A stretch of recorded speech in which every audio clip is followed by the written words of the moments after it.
Guys, welcome to my channel, Popsicorn TV.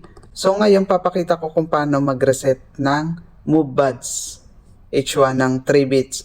Kasi minsan po, napapansin natin to, mahina yung sound niya, also yung nag-auto close na siya. So pag nakita natin ganun, is hindi na siya nagiging compatible dun sa ating cellphone, lalo na kung nag-upgrade tayo. So ngayon nga po, ito hindi ko nagamit kasi nga po upgrade yung cellphone, nag-update. So bigla siya nagbago. Ngayon, ang ginawa ko, ni-reset ko para bumalik sa dati. So ganito lang po yung pag-reset nan. Ipapasok nyo itong dalawa and i-hold nyo lang po itong dalawa. So i-close natin muna, then i-open natin.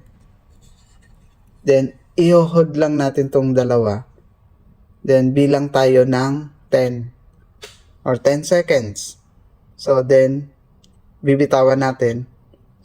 Okay na yun. Reset na.